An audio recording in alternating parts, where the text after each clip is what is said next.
जय भारत के साथ स्वागत है आप सभी का आपके अपने news channel the CMM news 24/7 पर। तो हेलो दोस्तों, आज तारीख हो चुकी है 20 जुलाई 2021, दिन हो चुका है मंगलवार। तो सुर्खियों में जानेंगे आज की बहुत ही महत्वपूर्ण नो नेगेटिव कुछ चुनिंदा जेन्युइन खबरें। सुर्खियों में क्या है आज, तो विंटेज कारों के लिए सरकार ने नया नियम निकाला है। साथ ही खबर आ रही है मुंबई से, मुंबई भारी बारिश के कारण बेहाल है। इसी के साथ ही कौन बनेगा करोड़पति 13 आने वाला है और सुब्रतो रॉय सहारा के मालिक पर फिल्म बनने वाली है जिसके कॉपीराइट खरीदे गए हैं। और भी कई महत्वपूर्ण खबरें हैं, तो वीडियो के एंड तक बने रहिए हमारे साथ ताकि आपकी कोई भी न्यूज़ अपडेट मिस ना हो।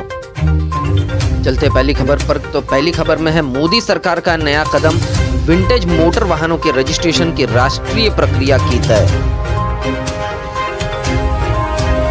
केंद्रीय सड़क परिवहन और राजमार्ग मंत्री नितिन गडकरी ने कहा है कि उनके मंत्रालय ने विंटेज मोटर वाहनों की विरासत के संरक्षण और रखरखाव को बढ़ावा देने के लिए भारत में ऐसे वाहनों के रजिस्ट्रेशन की एक राष्ट्रीय प्रक्रिया को अंतिम रूप प्रदान किया है। केंद्र सरकार ने पिछले साल नवंबर में कहा था कि यह विंटेज कार और मोटर वाहनों की एक अलग से रजिस्ट्रेशन प्रक्रिया लेकर आएगी। इस संबंध में प्रस्तावित नियमों के लिए सार्वजनिक विचार आमंत्रित भी किए गए थे। चलिए बढ़ते अगली खबर की ओर। तो अगली खबर आ रही है मुंबई से। मुंबई में बारिश से जबरदस्त तबाही, अंडरग्राउंड पार्किंग में पानी भरने से 400 गाड़ियां डूबी।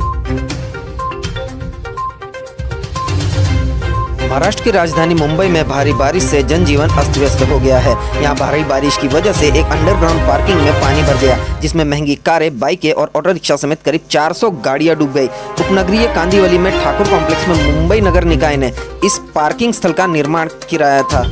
एक कार्यकर्ता ने सोमवार को यह दावा किया कि बृहमुंबई नगर निगम BMC ने प्रभावित वाहनों की सटीक संख्या नहीं बताई, लेकिन उसने कहा है कि परिसर का प्रबंधन करने वाले एक निजी ठेकेदार के साथ हुए समझौते का अध्ययन करने के बाद वाहन मालिकों को मुआवजा देने की भी संभावना पर गौर किया जाएगा।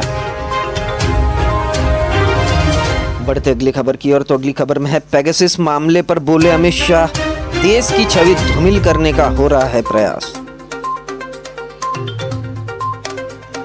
पेगासस मामले को लेकर राजनीति तेज हो गई है। जहां कांग्रेस केंद्रीय मंत्री अमित शाह का इस्तीफा मांग रही है, वहीं दूसरी ओर अमित शाह ने कहा कि देश की छवि धूमिल करने का प्रयास हो रहा है। अमित शाह ने कहा कि विघटनकारी और अवरोधक शक्ति अपने षड्यंत्रों से भारत की विकास यात्रा को नहीं रोक पाएगी। मॉनसून सत्र में विकास के नए मापदंड स्थापित करेगा भारत। पेगासस जासूसी विवाद पर गृहमंत्री अमित शाह ने कहा कि भारत को विकास के पथ से भटकाने के लिए अड़चने व रोड़े डालने वाले अपनी साजिशों में सफल नहीं होंगे। देश के लोगों को आश्वस्त करना चाहता हूं कि मोदी सरकार प्राथमिकता स्पष्ट है, राष्ट्रीय कल्याण। कुछ लोगों द्वारा एक रिपोर्ट को सिर्फ एक उद्देश्य से फैलाया जा रहा है। विश्व स्तर पर भारत को बदनाम करने के लिए कुछ लोग हमारे राष्ट्र के बारे में पुराने विमर्श को हवा देने की और भारत की विकास यात्रा को पटरी से उतारने की कोशिश कर रहे हैं। यह बयान अमित शाह ने दिया है।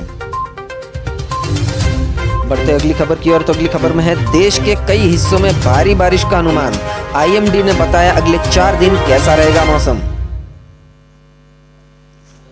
भारत मौसम विज्ञान विभाग IMD ने मानसून को लेकर नया अपडेट जारी किया है। मौसम विभाग ने अगले 5 दिन में देश के कई हिस्सों में भारी बारिश का अनुमान जताया है। गौरतलब है कि कुछ दिनों की सुस्ती के बाद मानसून ने फिर से रफ्तार पकड़ ली है। मौसम विभाग की माने तो आने वाले दिनों में देश के कई हिस्सों में मानसून जमकर बरसेगा। वर्षा ऋतु के 4 महीनों में शुमार जुलाई और अगस्त में देश में अधिकतम बारिश होती है। IMD ने जुलाई के अपने पूर्वानुमान में बारिश सामान्य की भविष्यवाणी की थी। मानसून में विराम के बाद दक्षिण पश्चिम मानसून ने फिर से आगे बढ़ना शुरू कर दिया है। तब से देश के कई हिस्सों में भारी बारिश हो रही है। बढ़ते अगली खबर की ओर। तो अगली खबर आ रही है रूस से। रूस ने किया हाइपरसोनिक मिसाइल का सफल परीक्षण, नाटो ने बताया क्षेत्र के लिए खतरा।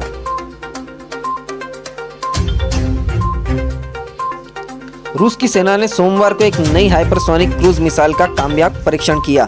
रूस के रक्षा मंत्रालय ने बताया कि रूस के उत्तर में श्वेत सागर में स्थित एडमिरल गोर्शकोव युद्धपोत से यह परीक्षण किया गया। मंत्रालय ने कहा कि ध्वनि से 7 गुना अधिक रफ्तार से इस मिसाइल ने बेरिंग सागर के तट से 350 किलोमीटर दूर लक्ष्य को सटीक साथ से भेद दिया है। रूस के राष्ट्रपति व्लादिमीर पुतिन ने कहा कि जिरकॉन मिसाइल ध्वनि की रफ्तार से 9 गुना ज्यादा तेजी से उड़ान भरेगी और इसका दायरा 1000 किलोमीटर तक है।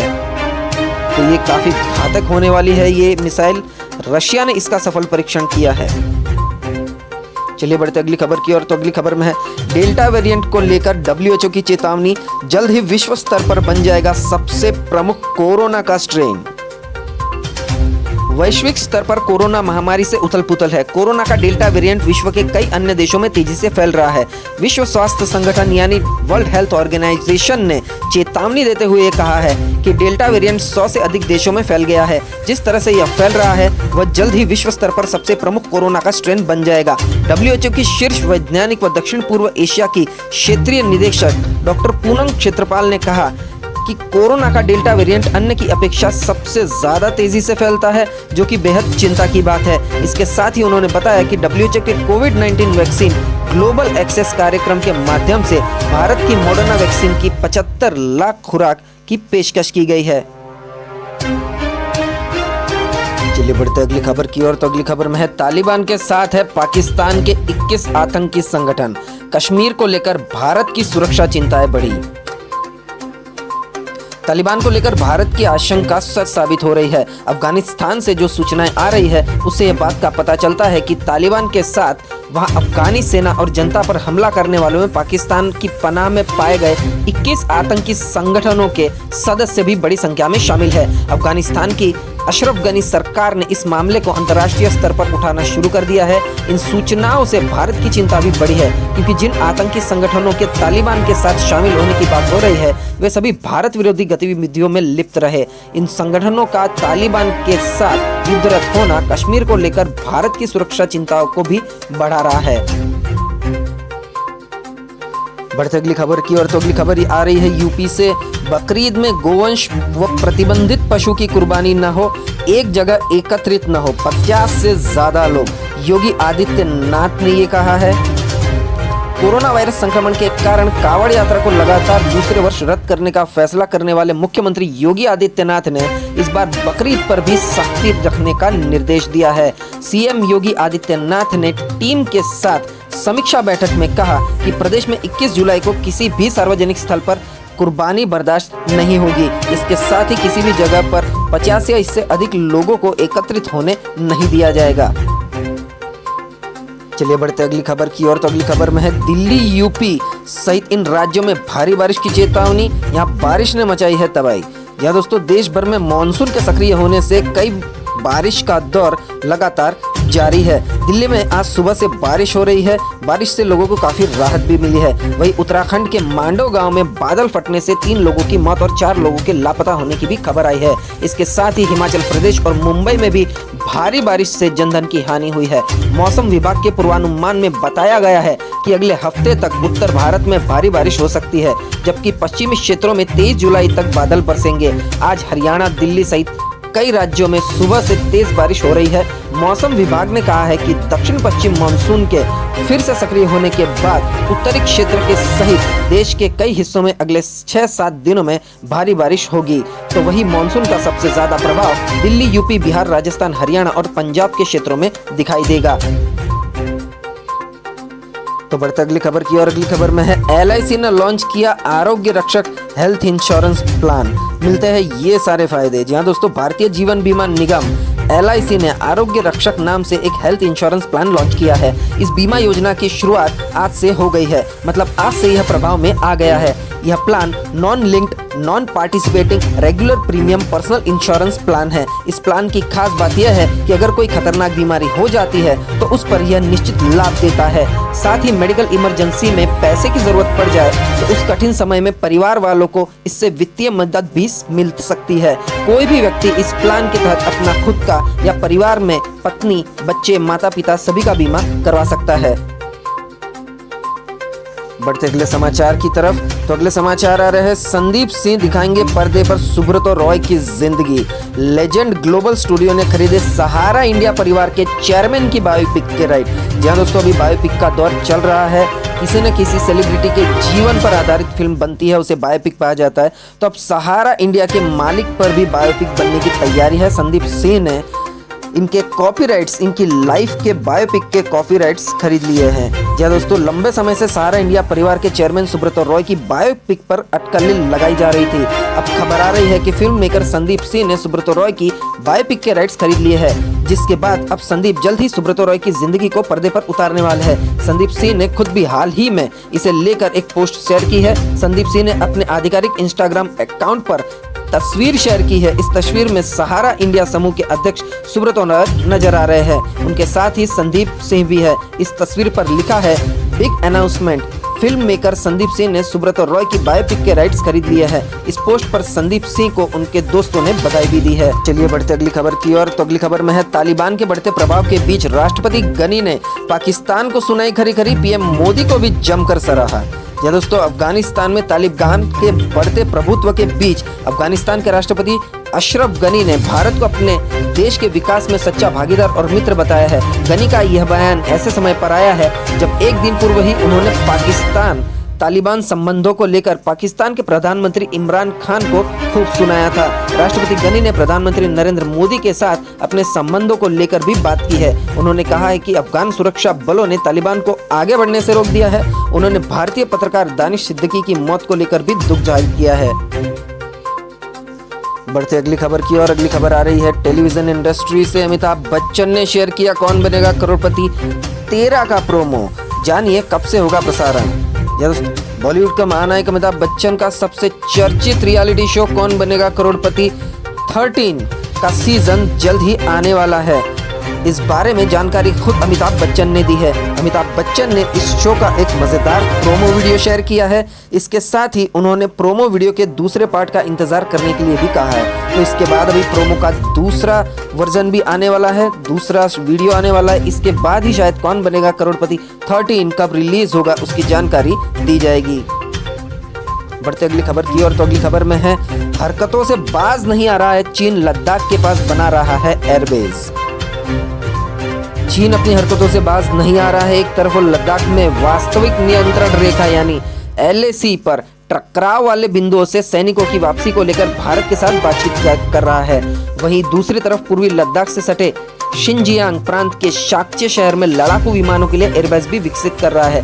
सरकारी सूत्रों ने बताया है कि चीन यह नया एयरबेस पहले से काशगर और होगान में मौजूद एयरबेस के बीच में विकसित कर रहा है। अभी तक दोनों एयरबेस से ही चीन भारतीय सीमा के पास अपनी हरकतों को अंजाम देता आ रहा है। इस नए एयरबेस के बन जाने के बाद इस क्षेत्र में उसके लड़ाकू विमान की मौजूदगी और बढ़ जाएगी। पहले भारतीय सीमा से चीन के सबसे नजदीकी एयरबेस की दूरी करीब 400 किलोमीटर की थी। बढ़ते अगली खबर की ओर। तो अगली खबर आ रही है केरल से। केरल में मिले 2 और जीका पॉजिटिव, कुल मामले 37 हुए। केरल में 2 और लोग जीका वायरस के लिए हुई जांच में पॉजिटिव पाए गए हैं। संक्रमण के कुल मामलों की संख्या 37 हो गई है, जिनमें 7 एक्टिव केस है। राज्य की स्वास्थ्य मंत्री वीणा जॉर्ज ने सोमवार को एक बयान में कहा कि तिरुवनंतपुरम कट्टेकोणम की 41 वर्षीय महिला कुमारपुरम से एक डॉक्टर पॉजिटिव मिले हैं। मंत्री ने कहा कि तिरुवनंतपुरम मेडिकल कॉलेज की लैब में हुई जांच में वायरस की पुष्टि हुई है। उन्होंने कहा है कि संक्रमित लोगों का स्वास्थ्य अभी असंतोषजनक है। 16 जुलाई को राज्य के राजस्व मंत्री के रंजन और जॉर्ज की बैठक हुई थी। बैठक में संक्रामक बीमारी को फैलने से रोकने के लिए स्थानीय शासन विभाग के साथ मिलकर काम करने और वार्ड स्तर पर सैनिटाइजेशन का काम करने का फैसला लिया गया था। तो जीका वायरस ने धीरे धीरे अपनी एंट्री मजबूत करने की शुरुआत कर ली है। तो आप सभी से यही अपील है कि आप सभी सुरक्षित रहे, सैनिटाइजर का उपयोग करें और जो भी गाइडलाइंस है उनको फॉलो करें। तो बढ़ते अगली खबर की ओर। अगली खबर आ रही है, फिर नाजुक हुई कल्याण सिंह की हालत। लखनऊ से खबर आ रही है, पूर्व मुख्यमंत्री कल्याण सिंह की हालत नाजुक है। डॉक्टरों ने सांस लेने में तकलीफ बढ़ने पर वेंटिलेटर पर रखा है। ICU मेडिकल टीम कर रही है हमेशा मॉनिटरिंग उनकी और परिजनों को PGI बुलाया गया है। जी दोस्तों, लखनऊ के PGI में भर्ती पूर्व मुख्यमंत्री कल्याण सिंह की एक बार फिर हालत नाजुक हो गई है। बीते शनिवार की शाम उन्हें सांस लेने में तकलीफ हुई थी, लेकिन हालात में सुधार न होने पर उनके क्रिटिकल केयर मेडिसिन विभाग के डॉक्टरों ने उन्हें नॉन इन्वेसिव वेंटिलेटर पर रखा है। वहीं परिवार के सदस्यों को अस्पताल में बुलाया गया है। हालांकि PGI प्रशासन का कहना है कि फिलहाल कल्याण सिंह की स्थिति स्थिर है। उनका इलाज ICU मेडिकल टीम के गहन निगरानी में चल रहा है। बढ़ते अगली खबर की ओर। अगली खबर आ रही है, सियासत के गलियारों से चौटाला की नई सियासी पारी की शुरुआत। कल गाजीपुर बॉर्डर व पलवल में चल रहे आंदोलन में पहुंचेंगे ओम प्रकाश चौटाला, जेबीटी घोटाले में सजा काटकर लौटे हैं पूर्व सीएम। सियासत के मजे हुए खिलाड़ी पूर्व मुख्यमंत्री ओम प्रकाश चौटाला प्रदेश में अपनी नई सियासी पारी खेलने की शुरुआत करने जा रहे हैं। चौटाला किसान आंदोलन के जरिए पार्टी इंडियन नेशनल लोकदल को नए सिरे से खड़ा करने की जुगत में लगे हैं। आंदोलनरत किसानों के प्रति उनकी हमदर्दी पहले भी देखने को मिली है, लेकिन कानूनी अड़चनों के चलते अभी तक युवक किसानों के धरने में शामिल नहीं हो पाए थे। लेकिन हाल ही में जेबीटी भर्ती मामले में सजा पूरी होने के बाद रिहा हुए चौटाला ने अपनी नई सियासी पारी की शुरुआत किसान आंदोलन से शुरू करने का फैसला किया है। इसके लिए ओम प्रकाश चौटाला 20 जुलाई को हरियाणा के पलवल में चल रहे किसानों के धरने व गाजीपुर बॉर्डर पर बैठे किसानों के बीच पहुंचेंगे। इसकी जानकारी उनके पुत्र अभय चौटाला ने ट्वीट करके दी है। तो अब जानते हैं सर्राफा बाजार में क्या है सोने चांदी का हाल। तो भारत में सोने की कीमतों में सोमवार को भारी गिरावट देखी गई। हालांकि भारतीय सर्राफा बाजार में सोने चांदी की कीमत बीते एक हफ्ते से उछाल पर थी, लेकिन हफ्ते के पहले कारोबारी दिन की शुरुआत सोने चांदी की कीमतों में गिरावट के साथ हुई। मल्टी कमोडिटी एक्सचेंज के अनुसार सोना 48,076 रुपए प्रति 10 ग्राम के लेवल पर कारोबार कर रहा है। वही चांदी 0.4% यानी 274 रुपए की गिरावट के साथ 68,045 रुपए प्रति किलोग्राम पर बनी हुई है। गौरतलब है कि पिछले सेशन में सोने की कीमत में 400 रुपए प्रति 10 ग्राम की गिरावट दर्ज की गई थी। तो अब जानेंगे पूरे भारत का अगले 24 घंटे का मौसम का हाल। क्या कहता है अगले 24 घंटे का भारत के मौसम का पूर्वानुमान। अगले 24 घंटे के दौरान कोंकण, गोवा और हरियाणा के कुछ हिस्सों, दिल्ली, जम्मू कश्मीर, उत्तराखंड के कुछ हिस्सों, हिमाचल प्रदेश के कुछ हिस्सों, उप हिमालयी, पश्चिम बंगाल, सिक्किम और अंडमान निकोबार द्वीप समूह के कुछ हिस्सों में मध्यम से भारी बारिश हो सकती है। पूर्वी राजस्थान के कुछ हिस्सों, दक्षिण गुजरात, तटीय कर्नाटक, उत्तर मध्य प्रदेश के कुछ हिस्सों, पूर्वी बिहार, गंगीय पश्चिम बंगाल, मध्य प्रदेश के कुछ हिस्सों, मराठवाड़ा, मध्य महाराष्ट्र और उत्तरी आंतरिक कर्नाटक में हल्की से मध्यम बारिश के साथ कुछ स्थानों पर भारी बारिश हो सकती है। झारखंड, छत्तीसगढ़, ओडिशा, विदर्भ, मध्य प्रदेश के पश्चिमी हिस्सों, बाकी गुजरात, केरल, तेलंगाना, तटीय आंध्र प्रदेश के हिस्सों में हल्की से मध्यम बारिश संभव है। तमिलनाडु, रायलसीमा, दक्षिण आंतरिक कर्नाटक और दक्षिण पूर्व राजस्थान के कुछ हिस्सों में हल्की बारिश संभव है।